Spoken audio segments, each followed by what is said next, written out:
Salut à vous, aujourd'hui dimanche 23 mai, donc entre soleil, averse, soleil, nuages. Bon, il pleut moins qu'hier pour nous, à première vue dans le nord de Paris, il y a eu des orages, chez nous en bas dans le sud, ça va à peu près. Bon, malheureusement ce matin, quand on allume la télé ou qu'on regarde notre téléphone, on ne peut pas passer à travers l'Eurovision. Donc je voulais remettre les pendules un peu à l'heure. Parce que donc le groupe gagnant, comment ça s'appelle, Maneskin, on nous a présenté ça comme un groupe glam rock, un peu punkisant, machin, pas du tout. C'est un groupe de rock moderne, un peu pop, avec quelques morceaux qui sortent du lot. Le morceau d'hier soir était très bien. C'est pas leur pire, c'est même peut-être leur meilleur. Non, il était sympa le morceau. Ça faisait plaisir de voir un chevelu qui tapait sur de la batterie plutôt que des gens c'est ça. Un peu de rock à la télé, ça fait pas de mal. Voilà, bon, rock un peu propre. Oui, mais propre ou pas, c'est du rock. Petits soucis. On en parlera plus tard parce que là pour l'instant on est dans l'inconnu. Bon. En tout cas, c'était la fête du champagne. À mon avis, vu toutes les bouteilles qu'il y avait sur les tables, c'était du faux champagne. Alors je vous le dis tout de suite, on n'a pas suivi l'Eurovision. On est arrivé sur la fin et après on a été se coucher et ce matin c'était l'apothéose. En tout cas, par contre, bravo à, comment dirais-je, à notre gagnante, du moins qui arrive en deuxième, Barbara Pravi. Parce que pour une fois, la France, elle a présenté une personne qui avait une allure assez normale, assez jolie, qui avait une superbe voix, qui sait vraiment chanter. Donc bon, elle est arrivée deuxième. Pour une fois, on n'est pas ridicule. Deuxième, et puis, ça va. on n'a pas fait des trucs excentriques. Donc voilà. Pour une fois qu'il y a une personne qui a une vraie voix, parce que là actuellement entre les groupes qui ont des vocalizers, les personnes qui se font doubler avec des Pro Tools, donc entre du Booba, du Aya Kakamura, ou alors des chanteuses ou chanteurs qui parlent ou qui chuchotent. Les murmureuses. Je suis chanteuse. Ou alors les acteurs qui se lancent dans la chanson, restez acteurs, chacun sa place. Il y en a qui arrivent à le faire, mais c'est vraiment une infime partie. En tout cas, derrière on entend Giuda from Roma. Groupe italien, vrai groupe de rock, vrai groupe qui fait du punk rock glam, vachement inspiré du glam anglais des années 70 à la Sweet, la Slade, Gary Glitter et j'en passe, T-Rex et tout ça, plus un petit côté un peu punk. Alors à savoir que les Italiens, ils sont pas tout seuls, Guida, donc il y a Guida, c'est ce qu'on entend, c'est le dernier album. Non, c'est Giuda. Giuda, pardon. Je vais jamais y arriver. Et voilà, ça c'est le dernier album qui était sorti, mais il y a aussi d'autres groupes. Il y a Fats Words qui est aussi un groupe italien. Et puis il y a aussi les Daltons, pareil, c'est des groupes qui mélangent le rock, le pop rock et le glam. Dans un esprit assez street punk, mais assez bien. Bon, on va revenir à Guida, donc Giuda, ils viennent des, comment dirais-je, avant il y avait un groupe qui s'appelait Taxi, alors faut pas confondre avec le groupe Taxi de Fred Guillemet, Extros, le groupe français, Taxi. Non là c'est le groupe italien Taxi, ils ont sorti 2 albums, puis ils vont splitter et la suite direct ça va être Guida. Donc Guida, ils vont se former en 2007 et en 2010 ils vont sortir un album qui s'appelle Race Raleigh.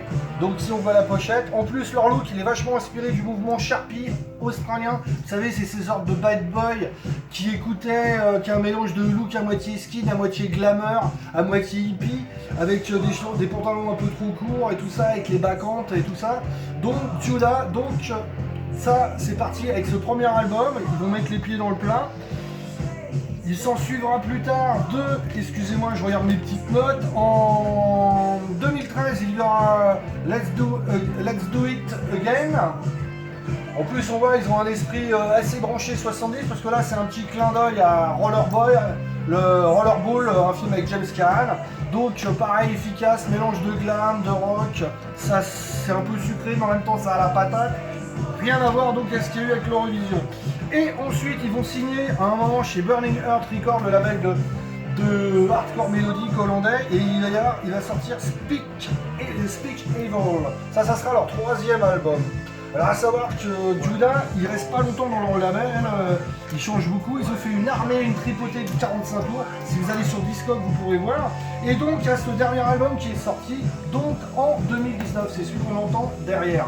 Un peu plus spatial, il y a un petit côté un peu psyché en plus, mais ça le fait bien. On a eu la chance de les voir, que je dise pas de bêtises, en 2015 au Hellfest. Ils avaient ouvert sur la grande scène. Le matin, il y avait pas grand monde parce que c'était très tôt. Et en 2015 encore, on pouvait respirer que depuis les dernières éditions, on arrivait vite à piétiner. Là donc, il y a super concert qu'ils donnent. Malheureusement, moi, je les aurais pas mis sur la grande scène, je les aurais mis à la Warzone. Comme en plus, il y a un public punk, street punk qui les suit, il y a un public rock là-bas, ça aurait peut-être été plus intéressant pour eux. En tout cas, ils avaient donné un super concert. Je sais que l'année d'après, ils sont passés aussi au Motocultor. Donc voilà, en tout cas, Juila, on les voit, ils passent assez régulièrement à Paris dans les clubs, dans les.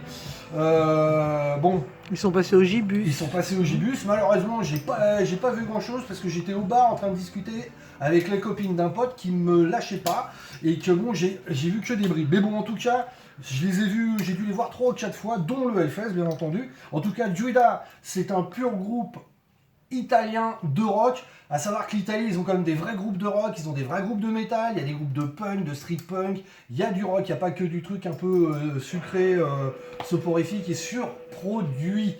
Voilà. En tout cas, j'espère que les Italiens, quand même malgré tout, pour une fois qu'il y a un groupe un peu électrique, même si c'est pas magique ce qu'ils font, et au moins il y a eu autre chose que des trucs un peu débilos. Non, puis le morceau était sympa. Le morceau était sympa. Je les ai trouvés frais, moi.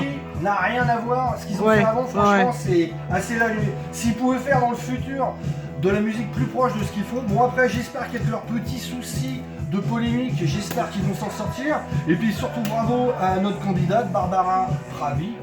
Pour une fois parce que deuxième à l'Eurovision, mais on n'avait pas vu ça depuis très longtemps. En tout cas, c'est une vraie chanteuse. Vous allez me dire, je suis en train de passer de la pommade. Non, c'est juste qu'il y a tellement de merde sur nos radios et à la télé et à genre Culturebox là où la chaîne musicale où il y a zéro rock, zéro punk, zéro hard rock, zéro métal. En tout cas, je voulais faire une petite parenthèse. Guida, ça peut plaire aux gens, aux fans de rock, aux fans de street punk, aux fans de glam années 70 assez influencés.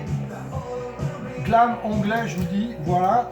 Bon, et bonne pizza pour ce soir, bon spaghetti. Bon dimanche, profitez des briques de soleil qui passent à travers les nuages et je vous dis à lundi ou mardi où on verra, ça va être une aventure, on sait pas. Voilà, allez, moi j'ai soif donc on va arrêter la vidéo maintenant. Bisous et puis on va se prendre une petite tasse de thé.